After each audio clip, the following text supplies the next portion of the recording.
있으니까 좋아요. 글자가 잘 보여서. 제가 안경을 가장 센 걸로 썼는데도 이 성경 글씨가 작은지 잘 안 보이는 게 안타까운데 저 스크린이 있는 것이 상당히 좋습니다. 그런데 읽는 중에 말씀을 읽는 중에도 이 세번역이라 그런지 좀 다른 부분이 있고 안타까운 부분도 있어요. 그러나 항상 그 사건을 통하여서 하나님이 우리에게 주시고자 하는 뜻은 있으니까 그렇습니다. 성령님을 증거한다는 게 상당히 힘들어요. 왜냐하면 하나님은 영이시기 때문에 인간이 볼 수도 없고 만질 수도 없는 그 영을 하나님을 어떻게 증거를 합니까? 기독론이라는 것은 말이 되죠. 인자로 오셨기 때문에 그리스도로는 이야기가 됩니다. 그런데 하나님을 얘기하고 성령을 얘기하는 것은 상당히 힘이 들죠. 그렇습니다. 그러나 우리가 알 수 없는 것은 하나님께서 성경을 통해서 알려 주시기 때문에 성경에 나와 있는 것을 보고 이해를 하고자 하는 겁니다. 우리가 믿는 하나님은 삼위일체 하나님이십니다. 우리가 하나님하고 부르면은 아버지 하는 것과 그 아들과 성령을 포함해서 부르는 겁니다. 하나님의 신비는 참으로 놀라운 것이라서 우리 인간들의 지혜로서는 알 수가 없는 게 너무 많아요. 우리가 수없이 살면서 교회 생활하면서 삼위일체라는 소리를 많이 들었는데 이해가 안 되죠. 저도 다 이해를 못합니다. 그건 하나님의 신비예요. 하나님의 비밀이에요. 그러나 하나님은 삼위로 보여주셨어요. 아버지로 보여주시고 아들로 보여주시고 성령으로 보여주시고. 그런데 신기하게도 이 삼위를 보여주신 이분이 한 분이시다는 겁니다. 그럼 우리 머리로는 이해가 안 되죠. 이해할 수가 없습니다. 그러나 우리는 믿음으로 받아들이는 겁니다. 아, 그렇구나. 하나님은 삼위가 있으신 분이고 그 삼위가 한 분이시구나 하는 것을 신학적인 용어, 성경에는 삼위일체라는 말이 안 나와 있지만은 그 세 위로 나타난 분이 한 하나님이시다 하는 것을 우리가 믿음으로 아는 겁니다. 우리가 하나님을 이해하되 하나님이 어떤 분이시냐 할 때 하나님의 아버지시다, 하나님이 아버지시다 할 때는 그분이 모든 만물을 만드신 창조주이시다 하는 겁니다. 우리 아버지의 아버지, 아버지의 아버지, 아담의 아버지, 창조주시다 하는 겁니다. 우리는 하나님 볼 수 없지만 하나님이 창조하신 모든 세계 만물을 창조물들을 보고서 아, 하나님이 창조주시구나 아는 겁니다. 그 하나님이 또 이 땅에 오셨는데 보이지 아니하는 하나님이 육신을 입고 오셨는데 그분을 곧 아들이라 하는 겁니다. 예수라.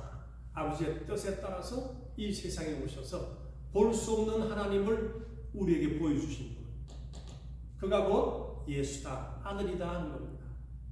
그리고 하나님은 영이시니 예배하는 자가 신령과 진정으로 예배하라 하신 것 같이 하나님은 또한 영이십니다. 그래서 아버지 하나님이요, 아들 하나님이요, 성령 하나님이라 이 세 분이 합하여 한 분이시다 하는 것인데 이것 곧 삼위일체라는 거죠.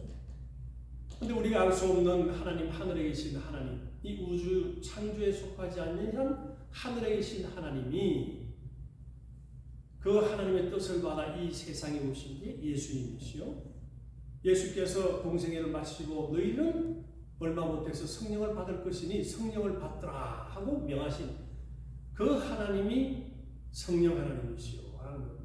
그러니까 하나님을 얘기할 때 아버지는 하나님의 본체위라고 얘기하고 아버지 하나님은 본질위, 하나님의 본질이시다.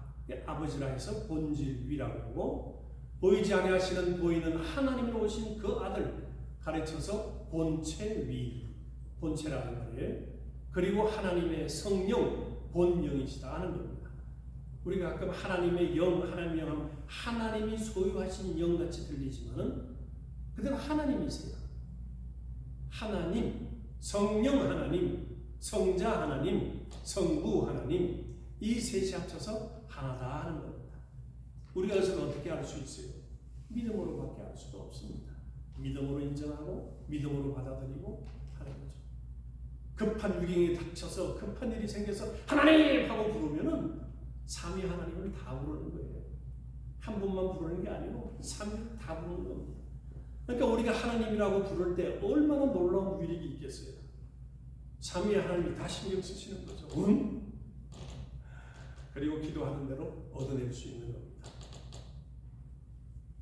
그 삼위의 하나님, 아들로 세상에 오셔서 예수께서 공생애를 시작할 때도 침례 요한에게 침례를 받으시고 물에서 나올 때 하늘이 열리고 어떤 형체로 비둘기 같은 어떤 형체로 성령이 임하시고 그리고 하늘에서 소리 나기를 이는 내 사랑하는 아들이요 내 기뻐하는 자라 하실 때 그것을 듣고서 예수님의 공생애가 시작된 겁니다.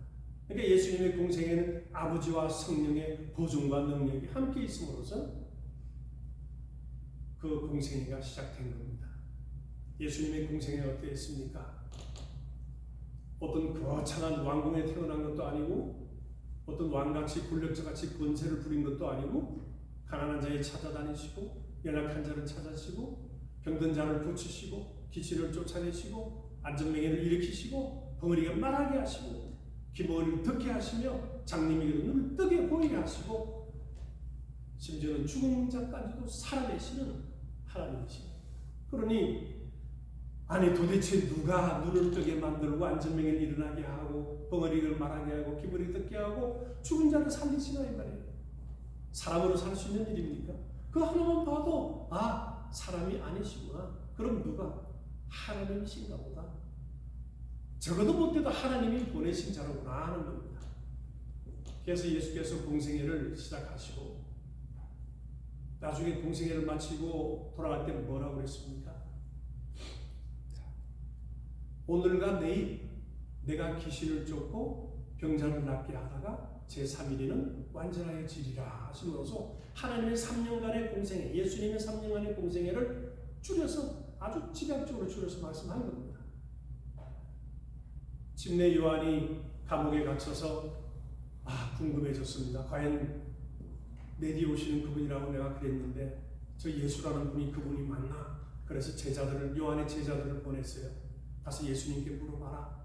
오실 분이 당신입니까? 또 다른 분을 기다려야 됩니까? 물어봐라. 했을 때 요한의 제자들이 와서 예수님께 물었습니다. 오실 그분이 당신입니까? 아니면 우리가 다른 분을 기다려야 됩니까? 하고 요한이 물었습니다. 그랬을 때 예수의 대답이 뭐였죠? 너희는 보고 듣는 것을 가서 그대로 전하라. 벙어리가 말하고 기머리가 듣고 안전매가 일어나고 소경이 보며 벙어리가 말하며 죽은 자가 살아나고 가난한 자에게 복음이 전파된다 하라. 다른 말이 필요 없었어요. 오실 그분은 하나님의 뜻대로 오실 그분은 3년 동안 하실 일이 그거였습니다. 하나님의 마음을 이루 보여주고 하나님의 생각을 보여주고 연약한 인간들을 강하게 만들어서 하나님의 백성을 만들고자 하는 그런 목적을 가지고 오셨던 겁니다. 그분이 제자들을 선택해서 제자들과 함께 다니시면서 3년간을 제자들을 다니시면서 가르치셨어요. 많은 것을 보여주시고 가르쳤습니다. 3년 동안의 일들이 성경에 기록되는데 이거는 일부분이에요. 사실은 얼마나 3년 동안의 일들이 많았겠습니까? 그러나 그게 대표적인 것, 기억할 만한 것들이 우리 신약 성경에 기록되어 있는 겁니다. 그래서 사도 요한은 얘기하기를 예수께서 하신 일을 낱낱이 기록한다면 이 세상에 둘 곳이 없을 것이다. 그만큼 많은 일을 하셨다는 겁니다. 그런 그분이 3년 동안 지내고 한 말, 예수께서 제자들이 하신 말씀은 너희들이 나와 함께 있었으니 나를 증거할 자는 너희들이다. 그리고 나를 증거하실 분이 있는데 그는 보혜사 성령이시다. 그가 오셔서 나에 대해 증거할 것이요 너희들도 증거할 것이다. 보혜사 성령에 대해서 이 얘기를 해줬습니다. 예수께서 이 세상을 떠나서 하나님께로 돌아간다니까 제자들은 걱정이 되었습니다. 아니 왜 죽는다는 말씀을 자꾸 하실까? 우리나라를 회복하고 역사를 이루어야 할 텐데 왜 가신다고 말씀하실까? 걱정이 되었는데 예수께서는 와서 너희가 지금은 걱정이 많지만은 나중에는 너희 기쁨이 이 걱정보다 더 클 것이다. 내가 가서 아버지한테 가서 얻어서 보혜사 성령을 보내줄 텐데 그가 오면 너희 속에 계시고 영원히 떠나지 않고 있을 것이다. 너희들이 그것을 경험할 때 너희 기쁨은 이루 말할 수 없을 것이고 그 성령으로 너희가 땅끝까지 가서 내 이름을 전거하고 모든 족속으로 제자를 삼아서 아버지와 아들과 성령의 이름으로 침례를 주고 복음을 전하라. 내가 세상 끝날까지 너와 함께 있을 것이다. 그렇게 말씀하셨습니다. 그리고 얼마 후 예수께서 잡히시고 십자가에서 처형을 당했습니다. 우리가 예수님을 죽었다고 해서 마음 아파하고 많이 동정하죠. 아까 여기 노래 얼마나 아프셨을까? 얼마나 아프셨을까? 그 채찍에 맞으면 살점이 뚝뚝 떨어져 나갈 때 얼마나 아프셨을까? 그 십자가에 못을 박혔을 때 얼마나 아팠을까? 그 죽음의 고통이 얼마나 컸을까? 우리 위해서 불쌍하신 분, 불쌍하신 분. 그러나 실상은 예수께서 말씀하시기를 나는 죽을 권세는 있고 살 권세가 있다. 나는 죽으러 왔노라 하신 그분이 바로 예수님이십니다. 우리는 예수님을 동정하는 자들이 아니에요. 우리는 예수님을 불쌍하다 동정하는 자들이 아닙니다. 그는 하나님, 말씀이신 하나님이 세상에 오셨어요. 죽으러 오셨어요. 하나님의 목적을 이루시기 위해서, 뜻을 이루시기 위해서 죽으러 오셔서 하나님의 계명대로 죽으시고 3일 만에 계명대로 살아나셔서 제자들에게 나타났습니다. 제자들이 얼마나 놀랐겠어요. 아니 죽었는데? 그때서야 깨닫게 된 겁니다. 사흘 후에 살아나리라 한 말이 그때서야 이해가 되기 시작했고 정말 주님과 함께 지내기 너무너무 행복했고 놀랍고 생각 한번 해보십시오. 우리 부모가 살아계시다가 돌아가셨는데 갑자기 이 자리에 나타나서 아무개야 하고 부르신다면 얼마나 놀랐겠어요. 이거 뭐 기절초풍한 노릇 아니겠어요? 근데 약속하신 말씀대로 사흘 만에 살아나시고 제자들에게 보이시고 40일 동안 함께 생활했습니다. 야 너희들 뭐 없느냐 가진 게? 구워주면 고기도 생선도 구워 잡수시고 어시바는 도마에게 나 손 만져봐라, 옆구리 만져봐라. 그리고 믿음 없는 자가 되지 말고 믿는 자가 되라 하셨죠. 보지 않고 믿는 자들도 복이 있도다. 우리는 보지 않았지만은 그것을 믿음으로 믿는 자들이에요. 우리는 그 현장이 없었지만 성경을 읽음으로써 나도 그 현장에 있던 것 같은 생각을 할 수 있는 겁니다. 그분이 살아나셔서 제일 먼저 하신 말씀은 너희 가운데 평강이 있을지어다. 그 불안하고 떨리던 마음이 주님께서 살아나셔서 오셔가지고 너희에게 평강이 있을지어다 하실 때 얼마나 놀랬고 얼마나 기뻤겠어요. 그래서 하시는 말씀은 숨을 후 내쉬면서 성령을 받으라 하시는 겁니다. 성령을 받으라. 주님의 간절한 그분의 소원 가운데 하나는, 꿈 가운데 하나는 그분의 교회를 세우는 것이었어요. 그분의 교회를 세울 때는 주는 그리스도시요 살아계신 하나님의 아들입니다. 나의 구세주시요 나의 주님이십니다 하는 그 고백 후에 교회를 세우는데 이제는 하나를 더하여서 성령으로 함께 세우시고자 하는 겁니다.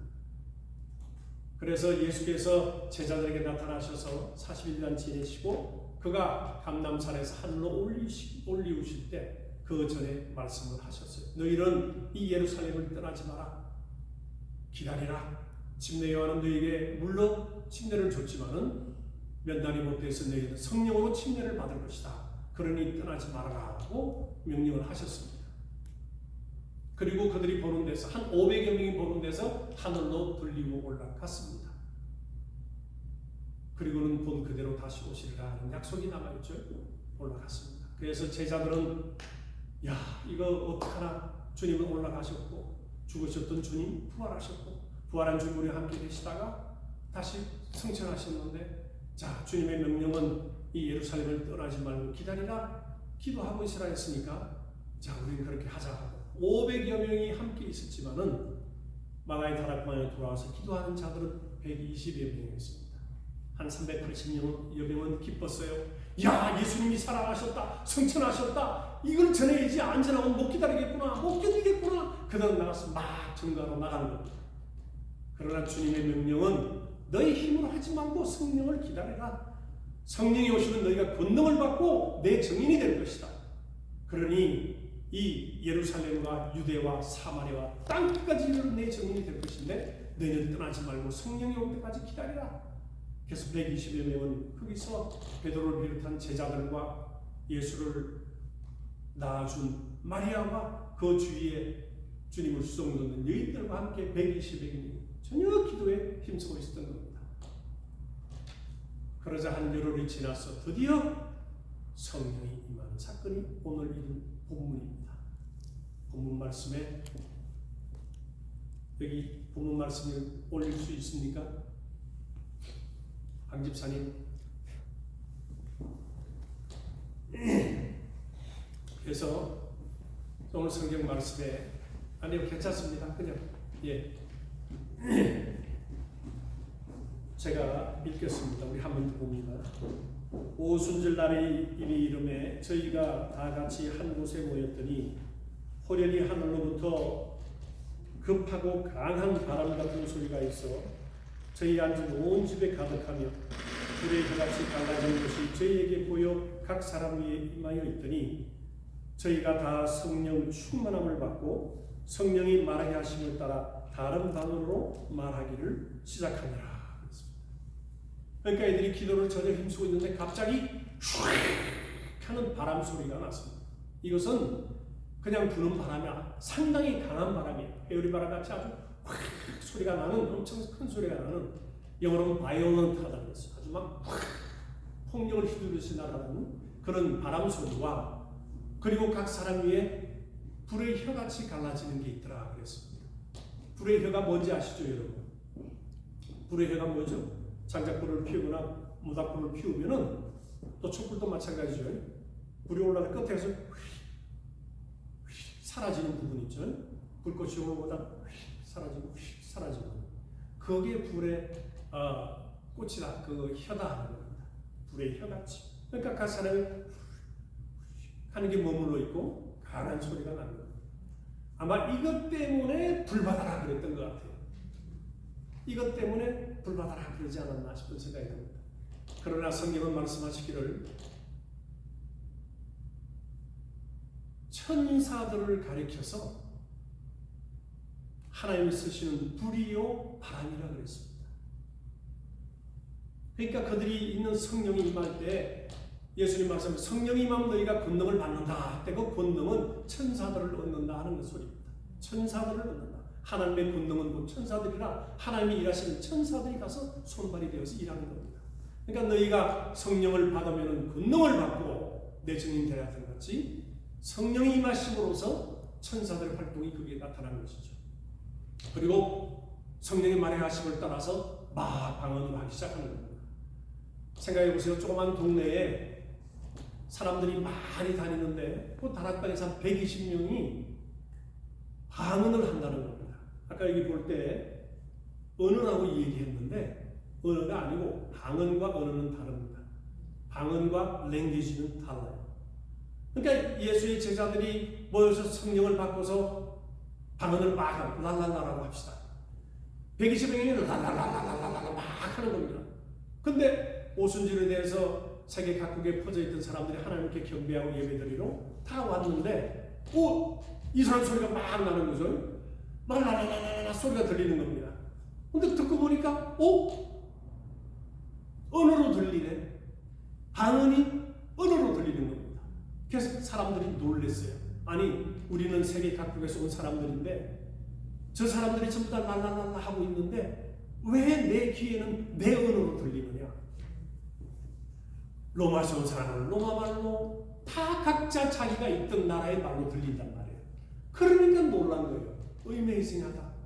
마음으로서 도대체 이게 뭐냐. 저 사람들은 분명히 랄랄라 하고 있는데 왜 나에게는 하나님을 높이고 하나님을 찬양하는 소리를 들리느냐. 그것도 우리 고장 내 나라 말 내 말로 들리느냐 하는 겁니다. 그러니까 만약에 여기 한국 사람이 있었다면은 저 사람들이 랄랄라 하는데 한국말로 하나님의 영광 받으실 분이요 하나님은 창조주시오 막 하나님의 높임을 듣는 한국말로 들린단 말이에요. 이해가 되시죠? 방언으로 말하고 있는데 통역이 되어진 겁니다.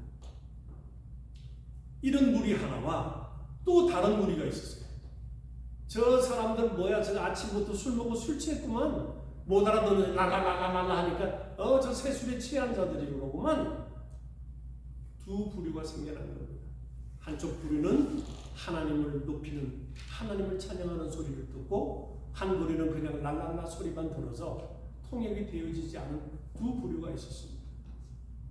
두 부류는 한쪽은 경건한 자들이라, 그들은 하나님을 예배해온 자들은 방언이 통역이 되어서 저희 귀에 들렸고, 경건치 아니한 자들은 통역이 되어지지 않고 들리지 않고 랄랄라 소리만 들리니까 저 사람들 아침부터 술 취했구나 하는 겁니다. 아침 9시입니다. 이 시간이. 우리 시간은 얘기하면 아침 9시예요. 아침 9시부터 저러니까 저 사람들은 술 취했다. 우리가 알지 못하는 새술에 취했구나. 스윗와인에 취했구나. 그렇게 얘기하는 겁니다. 그때 베드로가 뭐라 그럽니까? 여러분 내 말을 들으시오. 우리가 새술에 취한 것이 아니라 하고 얘기를 시작합니다. 한두 사람이 얘기했으면 새술에 취했다는 소리를 듣고 얘기했겠어요? 경건한 자들은 하나님의 높임을 들었지만 경건치 아니한 자들은 알아듣지 못해서 새술에 취했다고 놀렸던 겁니다. 그 놀리는 사람들이 많았기 때문에 그 소리를 듣고 들으시오 형제들이여, 당신과 같이 우리가 새술에 취한 게 아니오. 성경 말씀을 드러내고 말세에 부으시라 하셨던 그 영은 우리에게 부어준 것이오. 그때부터 증거를 하기 시작한 겁니다. 당신들이 법 없는 자에게 예수를 내어주겠지만 하나님은 그를 살리셨고 그가 살아나셨고 그가 약속하셨던 그리스도이시다. 막 예수에 대해서 증거를 하기 시작한 겁니다. 큰일 났습니다. 많은 사람이 듣고서 큰일 났죠. 경건한 자들은 그럼 우리는 어찌해야 되노? 이거 우리가 어찌해야 될꼬? 그때 베드로가 얘기하는 것은 너희가 각각 회개를 하라. 죄인임을 알고 회개를 하라.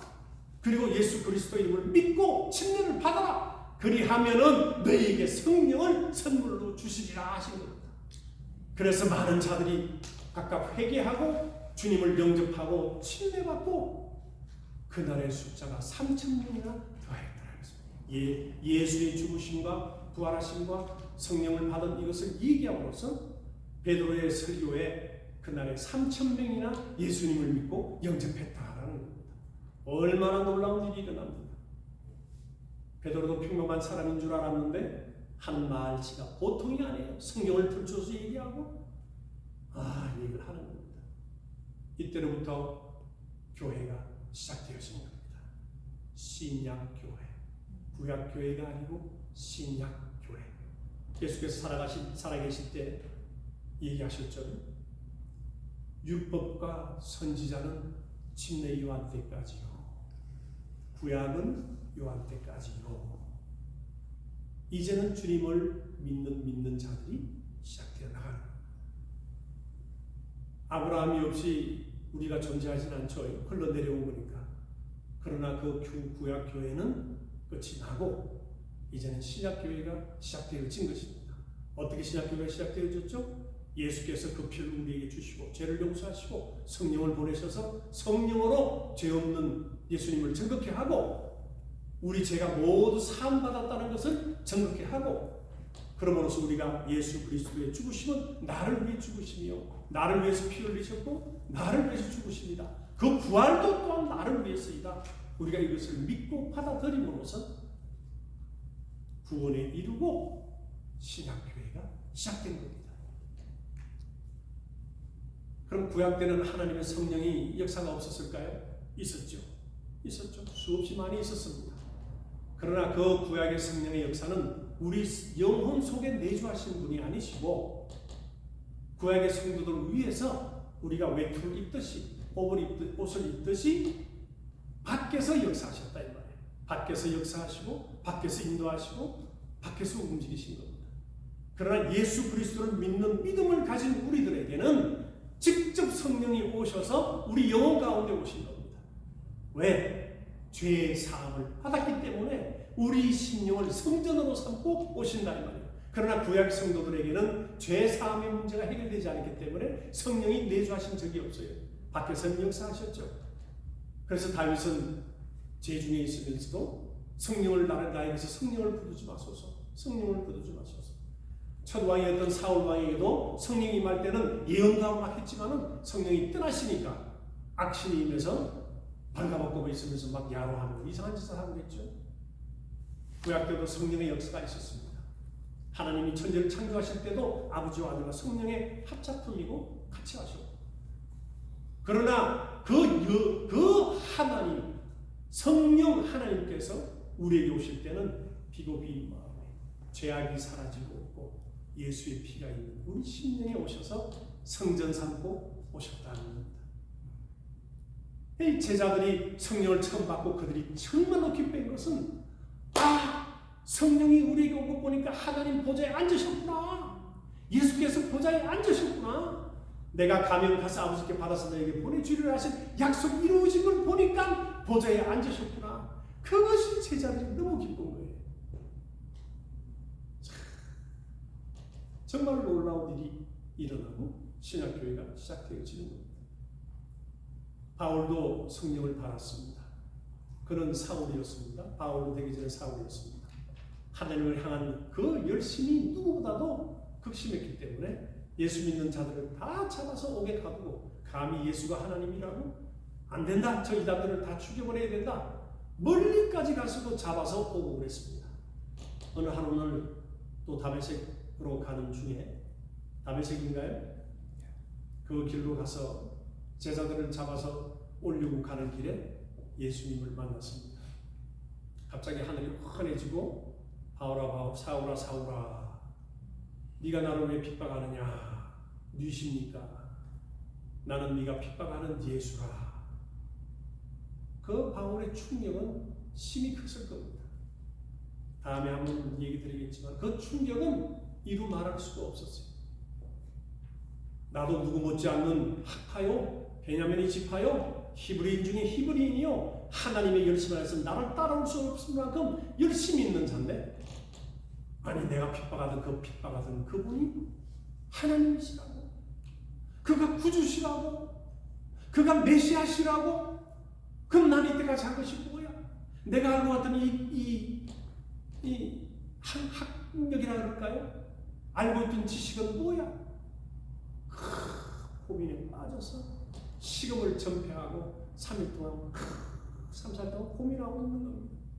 그 고민은 가히 다른 사람들은 상상할 수 없는 그 고민에 빠졌어요. 그런데 예수님이 아나니아라고 하는 자를 보내서 사울을 위해서 기도하라. 그래서 아나니아가 왔습니다. 와서 사울아, 내게 만났던 주님께서 너에게 보게 하신다 하고 안수를 하니까 안수하고 기도했죠. 그랬더니 사울의 눈에 벗겨 있던 이 다 껍질이 다 벗겨지고 성령을 충만히 받았습니다. 바울도 그때 성령을 받았어요. 3일 동안 얼마나 괴로웠고 얼마나 힘들었겠어요. 당신이 주님이셨습니까? 당신이 오실 그 메시아였습니까? 내가 한 일이 다 뭡니까? 고민하며 기도하고 주님과 대화를 했을 거예요. 그 아나니아라는 제자에게 안수를 받고 눈에 가렸던 것도 벗겨지고 성령을 받게 된 겁니다. 그리고서 사라졌어요. 성경을 보면은 어떤 학자들은 4년간이라고 그러고 어떤 학자는 13년간이라고 그래요. 너무 충격에 쌓여서 사막으로 들어가서 그때부터 성경을 보기 시작합니다. 구약 성경을 쭉 보고 그러고 나서 나와서 그가 예수의 제자라서 하는 로마서가 얼마나 놀랍습니까? 다 나오는 거예요. 그 모든 것들을 연구하고 그가 하나님이시다.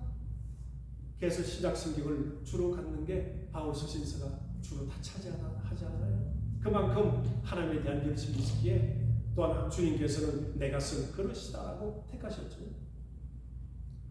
그가 하루는 가다가 이제 예수를 믿는 자들을 만났습니다. 그들에게 물었어요. 너희가 믿을 때 성령을 받았느냐? 우리는 성령이 있습니다. 알지 못합니다. 그래? 그러면 너희가 무슨 침례를 받았느냐?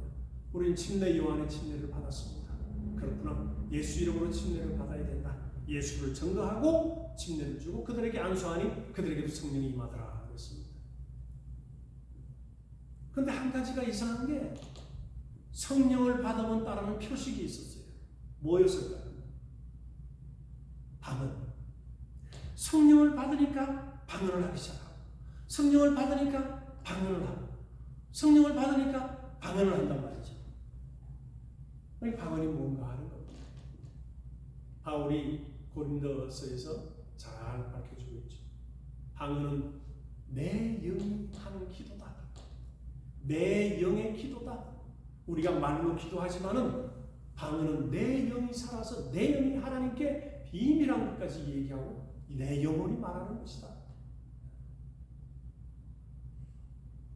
그러니 방언을 하는 자와 하지 못하는 자의 차이는 무엇입니까?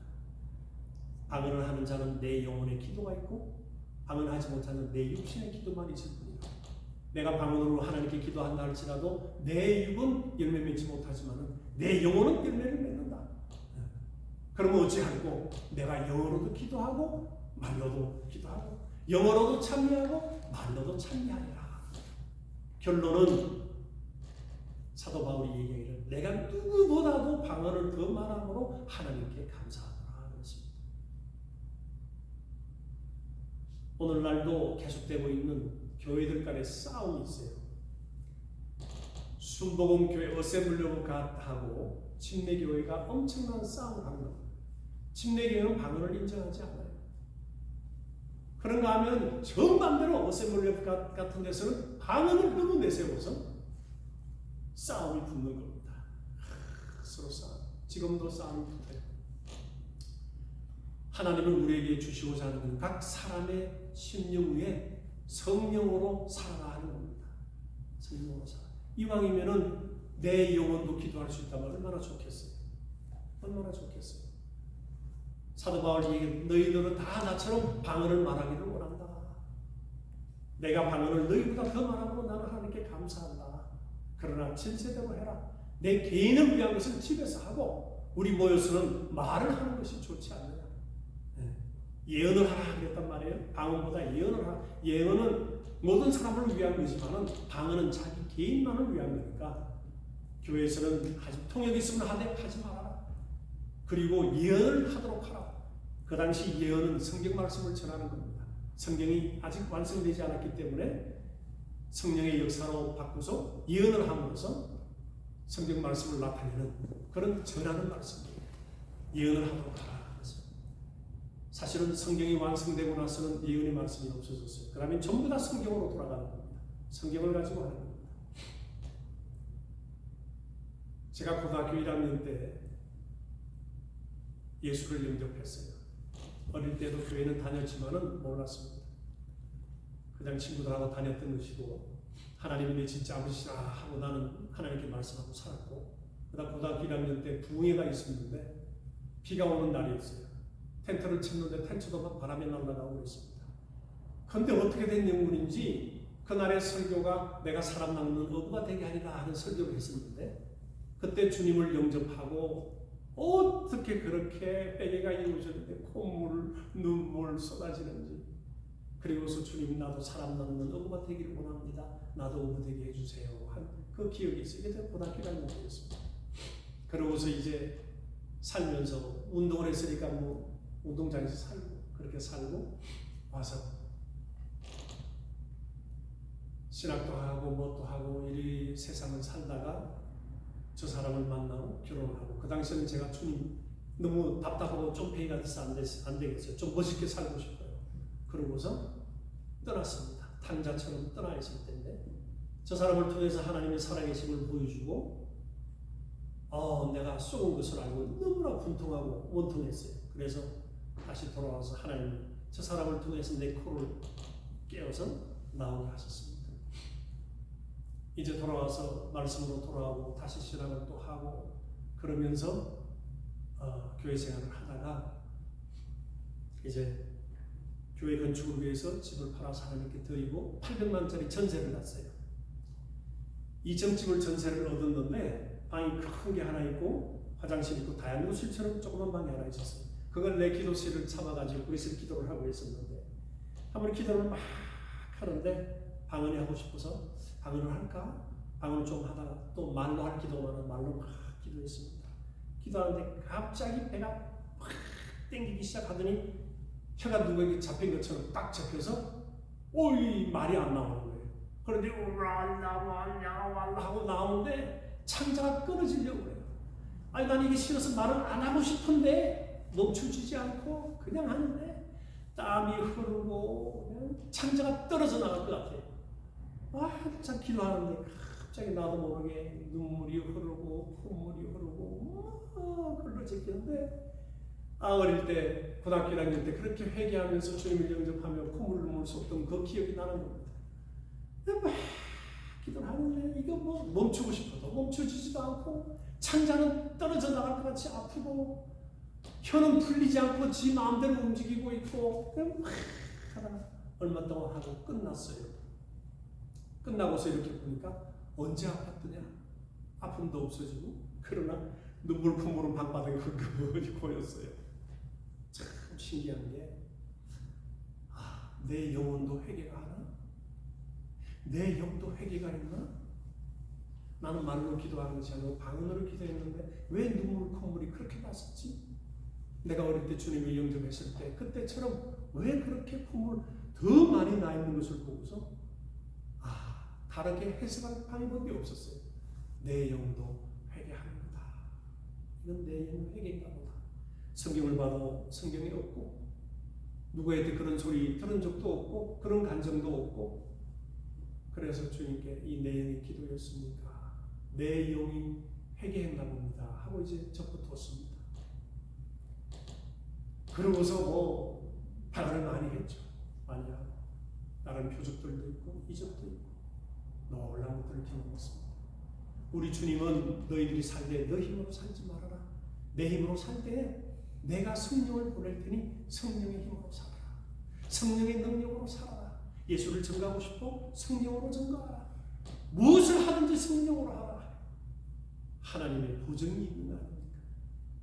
내 영혼에 하나님이 성전 쌓고 오셔서 나를 성전이라 하고 그 하시니 뽕들 바를 모르지 않습니까? 그 성령이 오셔서 우리 속에 영원히 떠나지 않을 것이라 약속을 하셨어요. 그러므로서 오늘 여러분이나 저나 성령으로 사는 사람이 되길 바랍니다. 우리가 성령으로 인도함을 받는다면 그것보다 더한 삶이 없어요. 성령이 나를 인도하시고 성령이 이끄시고 성령이 원하는 대로 한다면 얼마나 좋겠어요. 예수께서 오셔서 귀신들을 쫓아내고 병 낫고 하니까 많은 그 종교 지도자들이 이 얘기했어요. 저 귀신의 왕을 힘입어서 귀신을 쫓아낸다 그랬습니다.